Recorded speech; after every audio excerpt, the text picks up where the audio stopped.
Have you ever played a game that felt like it was reading your mind? Right. Adjusting just to your challenge level. Yeah, like maybe slowing down an enemy just a bit. Exactly. Or offering a hint right when you needed it most. Mm-hmm. Or thinking about this as an elementary education major. Have you imagined a digital tool that could intuitively understand each child's unique learning pace? Their struggles, their passions. Right, without you having to manually differentiate every single activity for like 25 different kids. It's a really powerful idea, isn't it? That a digital experience could be that responsive. So responsive, yeah. Yeah. As intuitive maybe as a skilled teacher right there in the classroom. It's definitely moving beyond just a simple digital worksheet, that's for sure. Absolutely, it really does. So today we're embarking on a deep dive into that exact world, adaptivity and game-based learning. Mm-hmm. And our mission, especially for you, if you're maybe an elementary ed major, just getting interested in using play in the classroom. Right, if this is kind of new territory for you. Is to unpack what makes a game truly adaptive. How does it work behind the scenes? How does it know your students? And maybe most importantly, what does this mean for you? Yeah, as you chew and actually use these tools. And for this deep dive, we're building our understanding on some really great source material. Okay. Our main foundation is Jan L. Plass and Shashank Power's chapter, Adaptivity and Personalization in Game-Based Learning. Ah, okay. Sounds comprehensive. It is. It provides a really clear framework for understanding these ideas. So our goal today is to pull out the most important sort of nuggets of knowledge from it. Got you. So you can walk away feeling well-informed, equipped with practical insights, things you can actually use in your future teaching. Perfect. Okay, so think about your ideal elementary classroom for a second. As educators, we're constantly observing, right? Watching, yeah. Adjusting our teaching, putting up scaffolds for each kid. If a kindergartner is struggling with, say, phonemic awareness, maybe they can't quite hear the first sound in cat. You wouldn't just push them onto reading whole words. No way. You'd give extra support, maybe a different activity, use blocks or something. Maybe some one-on-one time. Exactly. Well, an adaptive game aims to do precisely that, but digitally. Often automatically, in real time. Yeah. And on a scale that's, frankly, impossible for one teacher alone. It's true. So what does this all mean for making learning stick, for really engaging those energetic, curious elementary minds? And making sure every single child gets what they need to actually thrive. Right. Well, it means we're exploring how to move beyond that, simplistic one-size-fits-all approach to digital learning. Towards something much more sophisticated. And genuinely responsive, yeah. It's all about designing these digital environments that truly meet kids where they are. And then intelligently guide them forward. Okay, let's unpack this right from the start then. When we talk about games adjusting to learners, there are actually 4 key terms that scholars and designers use. And understanding them is really crucial, isn't it? Totally. They get thrown around interchangeably sometimes in just casual conversation. They do, but they describe really distinct mechanisms. And we need to tell them apart to really get the nuances of game-based learning, especially if you're going to use it. That's an excellent point. The source meticulously highlights these 4: customization, adaptivity, adaptability, and personalization. Okay. And yeah, they might sound similar, but they represent very different ways a game can interact with and respond to a learner. And for you as an educator, knowing that difference helps you figure out what a game is actually doing for your students. Exactly. You can evaluate it much more effectively. Okay, let's kick off with customization. This one's probably the most straightforward, I think. Yeah, you've likely experienced this one already. Customization is all about letting players modify the game based on their personal preferences. Ah, okay. So what I like. Exactly. What makes you feel comfortable or maybe engaged on a more surface level. There's no diagnosis from the game. It's all learner choice. That's spot on. The source mentions things like selecting an avatar, choosing a cool knight or a sparkly unicorn. Or changing background colors, toggling sounds on or off. Right. And in an elementary classroom context, you can relate this to choices you already offer. Like letting students choose the color of their name tag. Exactly. Or picking a theme for their digital worksheet, maybe space versus undersea. Does it boost acceptance? Does it make them feel ownership? Oh, absolutely. Great for engagement. Makes the game feel more welcoming. But, and this is key, from a core learning outcomes perspective. Yeah. It's mostly surface level, right? Right. It doesn't fundamentally change the learning path or the difficulty of the actual content. Which brings us neatly to adaptivity. And this is really our core focus for today's deep dive. This is where the game starts to get really smart, so to speak. And this is where it gets super important for you as an educator. Indeed. We say a game is adaptive when it fundamentally changes its features or content based on a diagnosis of individual learner variables. Diagnosis. Yeah. Okay, that's the key word, not preference. Exactly, diagnosis. The system is actively assessing things like a learner's current knowledge, their skills, their pace, maybe even their cognitive state. And then the system prescribes these changes. They're not optional for the player. The game decides, based on its understanding of the learner. So the main goal of adaptivity in these learning games is what? To optimize learning. To optimize learning effectiveness, by maintaining an appropriate level of challenge for each individual child. Okay, so it keeps it from being too hard. Right, leading to frustration and kids just checking out. Or too easy, which leads to boredom. And a missed chance for growth. Exactly. So the result is actually different learning paths. Totally different learning progressions sometimes. Different teaching methods maybe, or different content shown to different kids at different times. It's dynamic. Responsive. Yeah. Almost. Intuitive. That's a good word for it. Intuitive. Okay, is there like a simple analogy for this? Well, a classic one, even mentioned in our source, is Mario Kart. Yeah. Okay. I know Mario Kart. Right. So in Mario Kart, the game dynamically adjusts the difficulty. It changes how well the computer-controlled characters, the NPCs, perform. How does it do that? Well, if you're falling behind in a race, the NPCs might subtly start performing worse. Maybe they take turns less efficiently, drive a bit slower. I never noticed. And conversely, if you're way out in the lead, the NPCs might start performing better, speeding up, taking shortcuts. Wow. So it keeps the race exciting no matter how good you are. Exactly. It keeps it engaging and challenging for players with totally different skill levels, and it's often invisible to the player. Simple, but elegant. That's a perfect illustration. It's like a running race on the playground where the other kids just kind of naturally slow down or speed up to keep it fun for you. You don't ask them to, they just do it. Right. But let's look at an example that's maybe more directly related to elementary learning, something tangible for you listening. How about the game Guacamole? Guacamole, developed by Create. It's a fantastic example. What was that? Because it's specifically designed to help learners develop their inhibitory control. Inhibitory control. Okay, break that down. That sounds important. It is. It's a crucial part of what we call executive functions. So in the game, you have to quickly smash these bold, ripe avocados. Okay, sounds fun. But you absolutely must not smash avocados that have spiky hats on them. Okay, so you have to stop yourself. Exactly.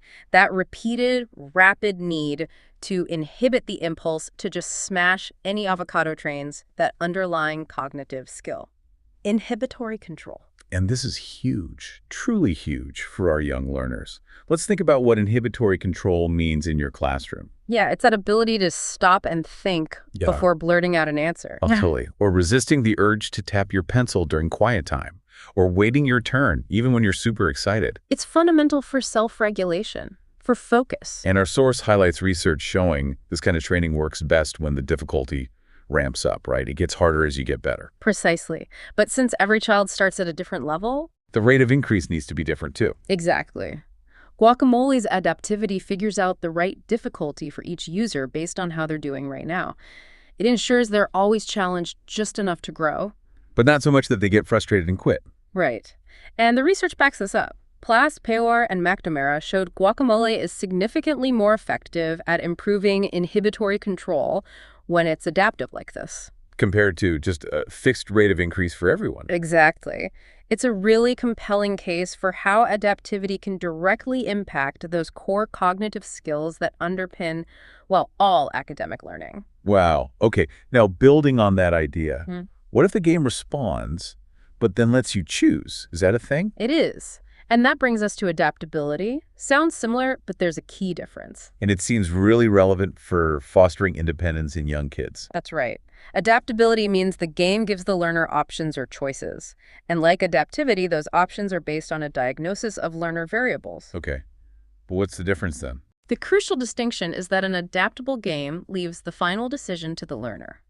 The system suggests, the learner decides.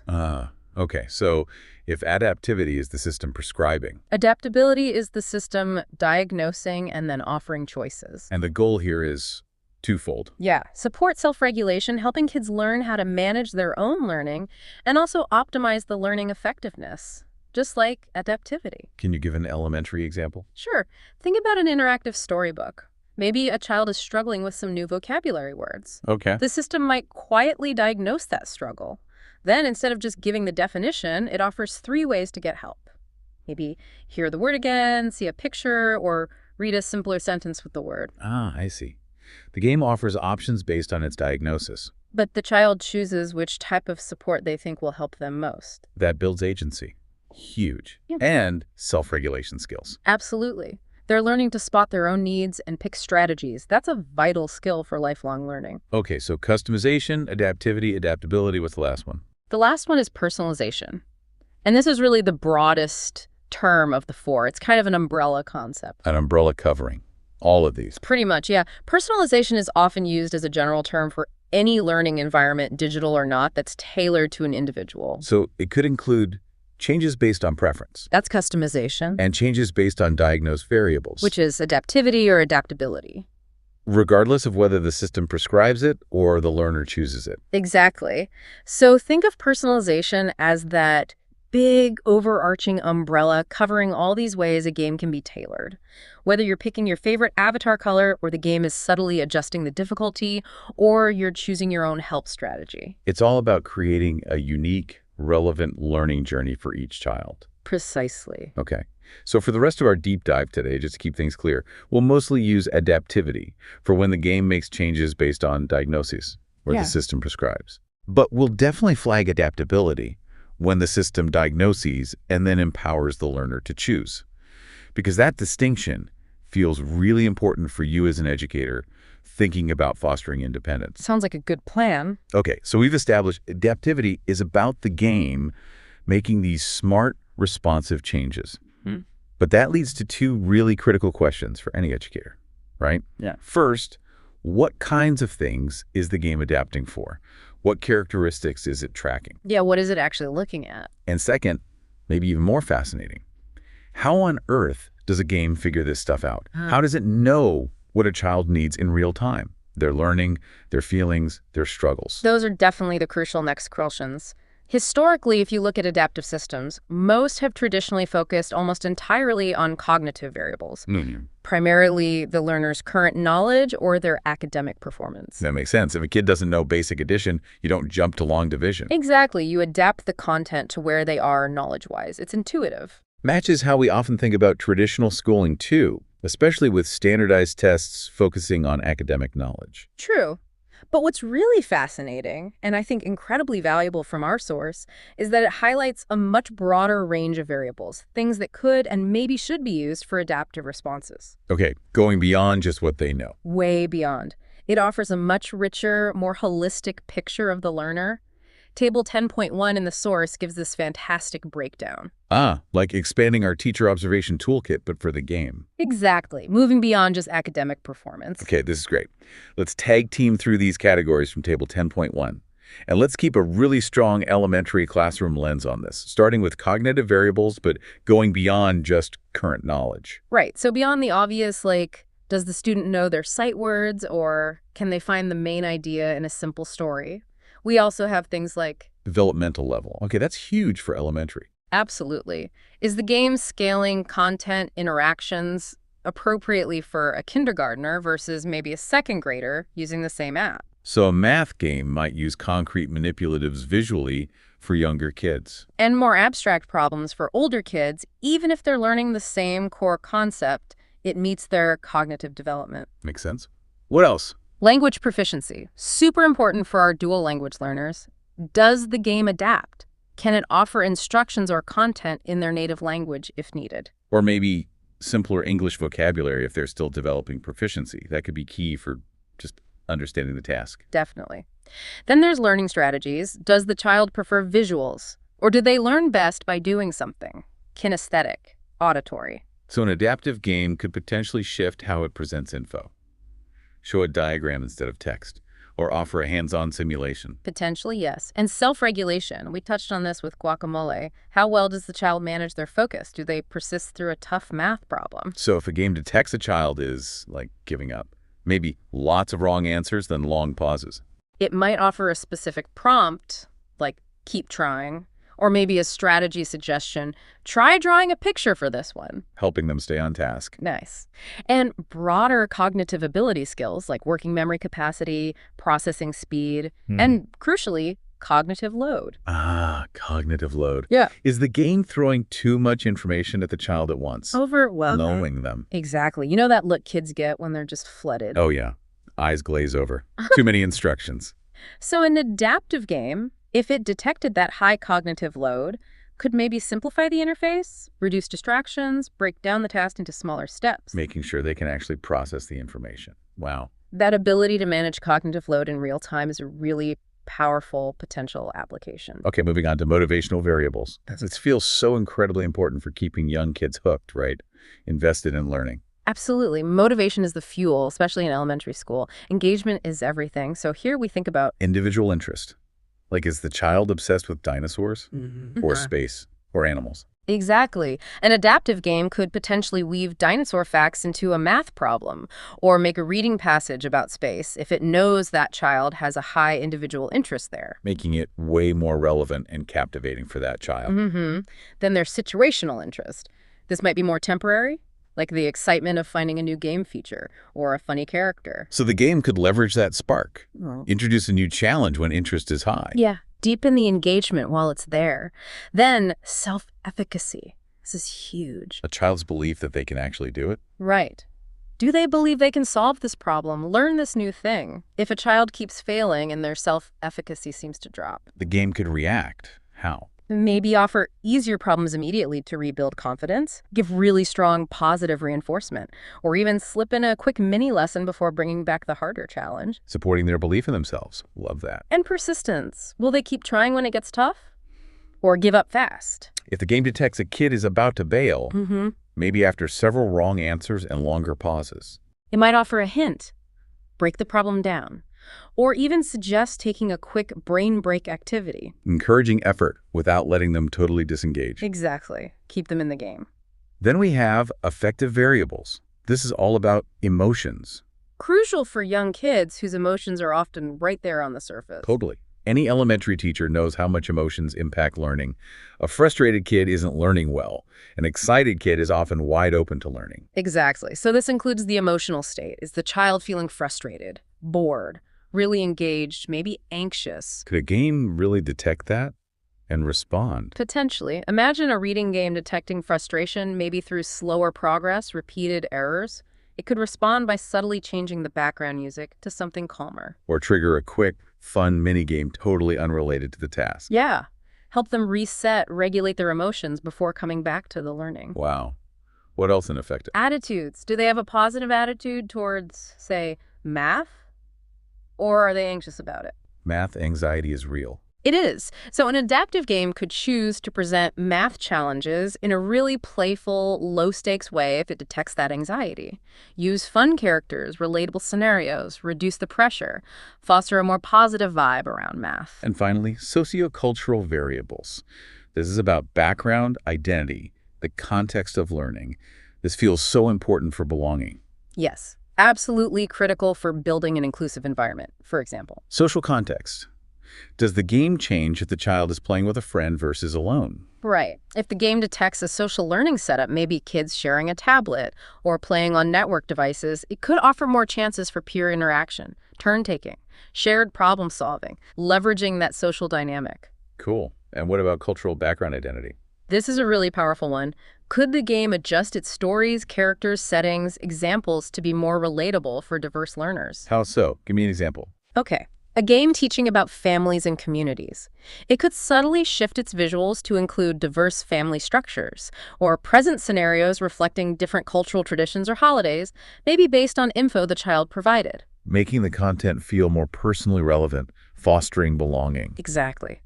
Or a geography game might highlight regional foods or celebrations linked to a child's background, connecting learning to their lived experience. That table 10.1 really does open up the possibilities, moving way beyond just right or wrong answers, considering the whole child. It does. It paints a much richer picture of what truly personalized learning could look like. But, okay, as a designer or an educator choosing games, How do you decide which variables to adapt for? You can't adapt for everything, surely. You're right, you can't, and you probably shouldn't try. The source outlines several crucial things to consider. First, and most important, does the variable actually predict learning outcomes? Does it make a difference to learning? Yes. Prior knowledge, for instance. There's tons of research showing it powerfully predicts future learning. If a kid already knows a lot about something, they learn related new stuff more easily. So focus on what gives you the most bang for your buck, learning-wise. Pretty much. You want to focus on what truly moves the needle for students. Okay, what else? Second, can the variable be accurately and reliably assessed within the game? Can the game actually see or measure this thing, knowledge, frustration, persistence, and can it do it naturally without disrupting the game flow? So it has to be measurable in the game. Yeah. Seamlessly. Right. If you can't measure it well, you can't adapt to it effectively. Third, is there enough variability among learners? Meaning, are kids actually different enough on this variable to make individualizing worthwhile? Exactly. If everyone's roughly the same, adapting might not give much benefit. And finally, maybe most critically, is there a strong theoretical or empirical basis for how the system should adapt? Okay, so it's not just what to adapt for, but how the game should change in response. Precisely. And that how needs to be grounded in research about learning. You can't just guess what kind of feedback or difficulty change will work. You need a rationale. Got it. Okay, so let's say we know what variable we want to adapt for. We know it's measurable, impactful, variable, and we have an idea how to adapt. How does the game actually know a child's level on that variable? How does it gather the info? This is where the really sophisticated tech comes in. The main method is through behavior-based measures. Okay, watching what the player does. Exactly. Games are incredibly rich data environments. They collect extensive user logs. Think of it like a super observant teacher watching every move. Tracking clicks, pauses, answers. Every single click, every pause, right or wrong answers, how long they spend, the sequence of actions, how many times they retry a level, all of it. And this behavior reveals a lot. A tremendous amount. About their thinking, their struggles, their mastery, their engagement level. But it's not just passive watching, is it? You mentioned designers create things. Right. They intentionally design assessment mechanics. Little moments or choices embedded right into the gameplay that elicit the specific behavior they need to measure. Can you give an example? Sure. If they want to understand a child's problem-solving strategy in a math game, they might give a puzzle with multiple valid ways to solve it. They watch how the child approaches it, not just the final number. Looking at the process, not just the product. Exactly. Or in a word game, maybe trying to assess phonics skills, they might have a sorting task, drag words to different sound categories. The game observes how they categorize, looking for patterns of understanding or common mistakes. It's looking for the skill, not just a score. Precisely. And the most impressive part, these measures are updated in real time. Constantly. Often, yes. Adaptive systems use complex mathematical models, think smart algorithms that instantly refine the game's understanding of the learner as they play. So as soon as I make a move, the game's internal model of your knowledge or your frustration or your speed gets updated right away, which allows for those really dynamic adjustments. that's incredibly sophisticated. Like the game has its own little evolving mental model of each child playing it. That's a great way to put it. It absolutely does. And looking ahead, the source also mentions even more advanced methods like biometrics. Biometrics, like fingerprint scanners. Not quite like that, but using biological data. Things like facial behavior analysis to detect emotions. Is the child smiling, frowning, looking confused? Wow. Or maybe EEG headsets to measure cognitive engagement. Or even electrodermal response skin conductance, which can indicate stress or excitement. Is this common in elementary games now? Not really common yet, no. Mostly due to cost and practicality. But they show the exciting potential for future systems to read a child's internal state even more directly. Understanding learners at an even deeper level. Potentially enabling even more precise, maybe even proactive adaptive interventions down the line. It's an exciting frontier. All right, so we've talked about what adaptivity is and how games can kind of know things about you, your knowledge, your pace, your feelings. But the real question is, how do they actually do it? Once a game gathers this info, what tools does it have? What levers can it pull? Right, what's in the adaptive arsenal? Exactly. Our source outlines 7 powerful game features that can be designed to adapt. These are the things that really transform the learning experience. And these 7 features are essentially how designers make the game respond intelligently based on that learner model we just discussed. They're the mechanisms. And we'll give plenty of examples relevant to your elementary classroom. First up, scaffolds and cues. Okay. Scaffolds are basically temporary supports, like training wheels on a bike. They help players build competence independently, and then they fade away as the child gets better. And cues. Cues are more subtle. They gently guide attention towards important stuff or correct actions without giving the answer away. That's a perfect explanation. Oh. Okay, imagine a math game teaching fractions to, say, a third grader. If a child keeps making mistakes, maybe struggling with common denominators. A friendly animated math helper character might pop up. That's an adaptive scaffold. Reminding them of the key concept, like multiplying the top and bottom to get an equivalent fraction. And then maybe that helper vanishes once the child successfully applies the idea a few times. Right. And a cue could be Maybe a gentle sparkle on the correct choice in a multiple choice question if they're really stuck. It guides their eye, nudges them, but doesn't just tell them. like in the game We Make Words, where the word silhouette fades as you learn it. Exactly. That's a perfect adaptive cue. Supports without overhelping. Okay, next up, feedback. And adaptive feedback goes way beyond just correct or wrong. Right. The source says feedback is a response to actions, but adaptivity allows for really varied types and levels of feedback. So if a child repeatedly makes the same grammar mistake, maybe mixing up there and there again and again, Instead of just a buzzer. an adaptive system might offer a more detailed explanation of that specific rule, or maybe even trigger a little virtual teachable agent that asks the child a question. Like, why did you choose that answer? Prompting reflection. Exactly. Guiding them to figure out their own mistake based on their specific error pattern. That's much more powerful for deep learning than just being told the right answer. Okay, number 3, the rehearsal schedule. This one is fantastic for differentiation, which is, huge in elementary ed. Totally. Every kid learns at a different pace. So adaptive engines can dynamically adjust gameplay time, add, remove, or rearrange activities based on individual learning rates, making sure they really master the concept. Give me an example. A spelling game. Perfect. Spelling game for a first grader. If a child quickly masters the long A, words gets them right consistently. The game could automatically delete the rest of the practice for that group. Yep.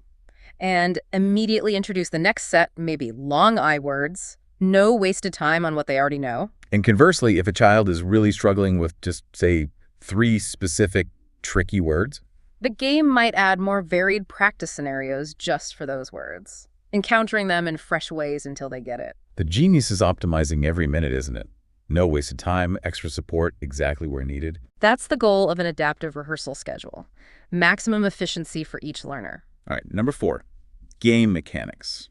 Game mechanics are the basic rules and actions of the game, how you play. So adapting the mechanics means changing the fundamental gameplay. Exactly. It allows for a more holistic change. Imagine a science game about ecosystems. Okay. For an explorer-type student who loves open-ended discovery, may be driven by curiosity. The game could adapt by unlocking a free exploration mode with bonus trivia, hidden facts. Right. But for a winner-type student who thrives on competition, points, leaderboards. The game might introduce a timer, a leaderboard, challenging goals for the same science content. Exactly. The core learning is the same, but how they interact with it, the mechanics of play, adapts to their style, making it more engaging and effective for them. It's changing the verb of the game. Are you exploring or competing? That's a great way to put it. Okay, next. Game visuals. And you said this is more than just looking pretty.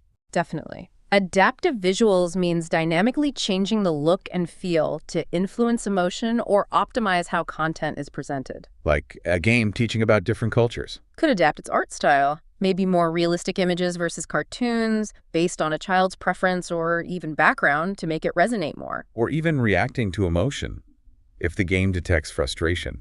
Characters might look more encouraging, the background might soften, the colors might shift to something calming. And if the child seems really engaged. Maybe the visuals get more vibrant, more dynamic, matching their energy, using visuals to support the affective state. 6th, and this feels super important for elementary kids, difficulty progression. Absolutely crucial for engagement. We talked about the Goldilocks zone. Right, too hard, frustration, too easy, boredom. Adaptive difficulty avoids this by managing the challenge incrementally and adaptively. So if a kid is acing multiplication facts, The game immediately gives them bigger numbers, more complex problems, multi-step word problems. and if they're struggling with subtraction, It might temporarily reduce the number of choices in a multiple choice question or slow down the pace problems appear, give them more thinking time. keeping them right in that sweet spot for learning and engagement. That's the power of adaptive difficulty. It aims to keep them constantly challenged but capable. Okay, finally, number 7, conceptual progression.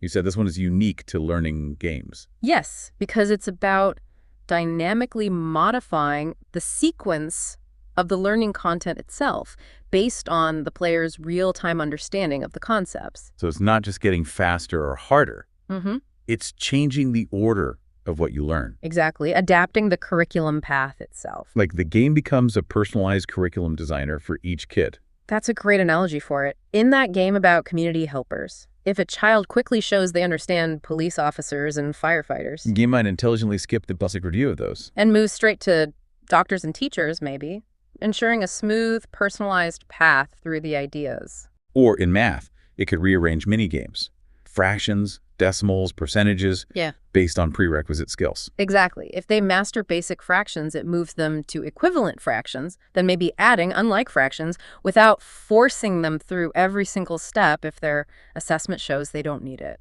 Tailoring the learning journey itself. Powerful stuff. Okay, this all sounds amazing in theory. These features seem like a dream for differentiation in a busy classroom. Mm-hmm. But, as educators, especially if you're training to be one, we need evidence. Does the research actually back this up? Do adaptive games truly make a measurable difference for learners? That's the critical question, isn't it? And the source talks about a specific research approach called the value-added research paradigm. Okay, what's that? It's basically a rigorous way to compare an adaptive version of a game that's the treatment group with a non-adaptive control group. So the control group gets the same content, just without the smart adjustments. Exactly. This careful comparison lets researchers isolate the effect of the adaptivity itself, making sure any learning gains are really due to those adaptive features, not just because playing any game is maybe better than nothing. Right, isolating the key variable. Yeah. So what have these studies found? Let's start with the cognitive domain. Are kids actually learning more stuff more effectively? The good news here is, yeah, many studies show really promising results. Adaptive versions frequently outperform non-adaptive ones for learning outcomes, especially cognitively. Like learning more content, acquiring skills better. Yes. For instance, one study found kids understood SQL, that's a database language, better when the game adapted its presentation style to their preference. Interesting. Another found higher learning and motivation when a game adapted to a learner's thinking style, like sequential versus holistic. And what about adapting based on what kids already know? Prior knowledge. That seems particularly effective. Research adapting based on domain knowledge has shown significant gains. The example of Prime Climb, that number factorization game, the adaptive version showed a large effect size, meaning a really substantial positive impact on learning compared to the non-adaptive version. Oh. Large effect sizes are hard to come by in education research. They are, and studies adapting difficulty based on performance, like in cognate bubbles for learning languages, also consistently showed better learning outcomes. That's very encouraging, especially for elementary teachers constantly trying to figure out where each kid is. An adaptive game automating some of that, huge help. Could be, yeah. And going back to guacamole, training those vital executive functions, does adaptivity help there too? Yes, the research specifically on games training cognitive skills like executive functions suggests adaptivity can boost effectiveness. For guacamole, those studies by Plass, Pawar, and McNamara found the adaptive difficulty significantly improved scores on inhibitory control tests. Okay. But it's worth noting, sometimes these effects might be age-specific. Well, one study looking at similar executive function training found it worked well for high schoolers and adults, but not significantly for middle schoolers. Huh. So how adaptivity works might depend on the age group. It seems so. It needs more nuanced investigation. It reminds us that context always matters, even with good research. The learner's age, development, it all plays a role. Oh, okay. So strong evidence for cognitive gains, which is great. But what about the motivational domain?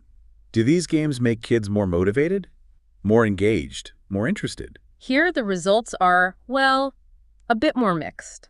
Less consistently positive. While the cognitive gains seem pretty robust, adaptive interventions have found less consistent success in boosting things like intrinsic motivation or overall engagement. So some studies just didn't find a difference in motivation between the adaptive and non-adaptive versions. Exactly. Even when the adaptive version led to clearly better learning outcomes. That's interesting. Why would that be? It feels like it should be more engaging if it's always at the right challenge level. Our source offers a really insightful possible reason. It could be that games are already just inherently highly motivating for kids, even without adaptivity. Ah, so the baseline motivation is already pretty high. Could be. Think about it. A well-designed game, even a non-adaptive one, usually has engaging mechanics, maybe a story, cool visuals. Kids often find just playing a game motivating in itself. But so it's harder to show a significant increase in motivation from the adaptivity alone because they're already starting from a pretty engaged place. That's the hypothesis. It's a different challenge than showing improved learning, where there's often more room for growth directly linked to the intelligent adjustments. So maybe adaptivity helps sustain motivation by preventing frustration or boredom. Rather than necessarily creating a whole lot more motivation from scratch. That could be part of it. #tag B. Implications for you, the educator, and future frontiers. Wow, okay, what a deep dive. So Yeah. let's bring it all together. What does this mean for you listening right now, maybe an elementary educator keen on using game-based learning effectively? Yeah, what are the big takeaways? This deep dive definitely gives us some powerful insights for your choices, your observations, your teaching practice. I think first, when you're looking at adaptive games for your classroom, or even just thinking about what makes one effective, it's so important to take a holistic view of the learner. Don't just focus on the academics. Right. Don't just think about what a child knows their mathematics, their reading level. That's crucial, of course. But also consider how they feel. Are they frustrated? Engaged? What motivates them? Curiosity, competition, points. Exactly. And how do they interact socially? What's their cultural background? These motivational, affective, sociocultural aspects, they're incredibly important in elementary school. They profoundly shape the whole learning experience, right? Their willingness to even try. Absolutely. A truly powerful adaptive game would ideally consider all these dimensions, not just the cognitive ones. And this means being mindful of the data you're collecting, even informally, when your students play. Are you just tracking scores? Or also noticing body language expressions? Good point. And knowing about the strategic use of those 7 game features we discussed, that helps you choose games more wisely. Yeah, now you can look at a game and recognize how it might be adapting. Does it offer adaptive feedback? Adjust difficulty. Change the content sequence. Understanding those features gives you a much sharper lens to evaluate if a game truly caters to your students' unique needs, rather than just being, the shiniest new app. And this connects to your next point, right? Yeah. About theory-informed practice. It does. The source really stresses that effective adaptive design isn't just about cool tech. It needs to be deeply rooted in solid learning theory and actual research. The goal isn't just adaptive for adaptive's sake. Exactly. It's about making it adapt effectively, based on what we genuinely know about how kids learn, what motivates them, how they develop. This empowers you to ask tougher questions about the claims game developers make. Okay, but it's also important we talk about limitations, right? And areas for critical thinking. This isn't a magic bullet. Definitely not. And our source points out some key ones. First, that current adaptive systems still have a relatively narrow focus. Mostly on cognitive variables. Yeah. Knowledge, basic skills. Primarily, yes. We don't see nearly as much robust research or implementation adapting for, say, a child's emotional state or their cultural background, even though Table 10.1 showed us the huge potential there. Lots of untapped potential. For sure. Another big limitation, lack of transparency, especially in commercial products. Meaning companies don't tell you how their adaptive engine works. Often, no. They might say our game adapts, but they rarely reveal the specific algorithms, the learner models, the data they're using. Which makes it super hard for educators or researchers to really evaluate them, right? Yeah. To understand why they work. Exactly. Or even how to best integrate them with your own classroom teaching. If you don't know what it's doing, how can you build on it? This lack of transparency is a real hurdle. And here's a big conceptual point, especially for elementary kids. That tension between the system deciding and the learner developing independence. Right. The source highlights this. Current adaptivity often makes decisions for the learner. The game prescribes. But for elementary students, developing self-regulation, agency, making choices about their own learning, setting goals, that's fundamental. It's key to becoming an independent learner. So the critical question is Is adaptivity by prescribing too much, potentially getting in the way of that? Or can it be designed differently to actually support agency? That's a huge design challenge. It really is. And one final limitation to mention, be cautious about systems claiming to adapt based on things like learning styles. Ah, the learning styles debate. Yeah. Extensive research shows that adapting instruction based on supposed learning styles doesn't actually improve learning outcomes, despite how popular the idea is. So the variables you adapt for must have solid research backing, not just be popular myths. Absolutely critical. Stick to the evidence. Okay, so given all this, Yeah. what does the future look like? What research is needed? What should educators watch out for? Well, we can definitely expect and hope for a push to adapt for a broader range of variables, moving beyond just cognition. Tapping into more of that table 10.1, motivational, affective, sociocultural. Exactly. That promises much richer, more nuanced, truly responsive learning for kids. Imagine a game adapting not just to what you know, but how you feel about it and who you are culturally. That would be amazing. And technology will keep advancing. Right. Expect games to get even smarter at reading learners through advanced measurement, more sophisticated data analysis, maybe eventually those biometrics we mentioned. Like detecting confusion from a facial expression before the wrong answer. Potentially, yeah.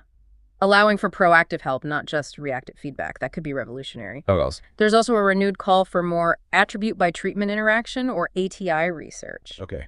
Basically studying how specific learner characteristics attributes interact with different teaching methods or game designs treatments to find the optimal match. Getting really precise about what works best for whom. Exactly. New data tools might revive this kind of research, giving us strong evidence for really targeted adaptive designs. And tying back to that agency point, the most exciting future direction. According to the source, maybe the most exciting path, especially for elementary, is designing adaptable games. Back to adaptability, where the system suggests, but the learner chooses. Right. Systems that use the diagnosis not to prescribe, but to provide the child with smarter choices, empowering their agency, their self-direction. So it counters that criticism of adaptivity being just like digital behaviorism. It does. It shifts the focus. Yeah. Providing personalized pathways and tools, but crucially letting the child make informed decisions about their learning journey. Like the game saying, hey, looks like you're stuck. Here are 3 ways we can tackle this. What feels right for you? Exactly. That's Yeah. truly empowering. It teaches kids not just the content, but how to learn. Hashtag TAC outro. Wow, what an incredible deep dive into adaptive game-based learning today. We've really unpacked those key terms: customization, adaptivity, adaptability. Gain a much broader view of all the learner variables games could adapt for cognitive, motivational, affective, sociocultural. And explored those 7 ingenious ways games actually change for you. Adaptive feedback, scaffolds, changing difficulty, even the conceptual path itself. And importantly, we saw that the research, especially for cognitive gains, is showing some really promising results. It is. So as you think about bringing game-based learning into your own elementary classroom, maybe consider this final thought. How can a game not only meet each child exactly where they are right now, but also genuinely inspire them to choose their own path forward in learning? How can it foster that critical sense of agency? And importantly, how can you, the educator, be that vital bridge between what the game detects technologically and what the child truly needs humanly? Leveraging those digital insights to further individualize, enrich, and personalize your teaching in ways no purely digital tool can manage alone. It's all about making learning as effective, as engaging, and really as personally relevant as possible for every single unique child you'll teach. Absolutely. So as you encounter educational games from now on, put on those new adaptivity glasses we talked about. Look for signs of these intelligent adjustments. Ask critical questions about how they claim to work. And most importantly, think deeply about how these powerful principles, meeting learners where they are, providing appropriate challenge, offering smart choices, could apply to your own teaching practices, whether you're using a screen or not. Keep diving deep. Keep diving deep into what truly makes learning click for kids.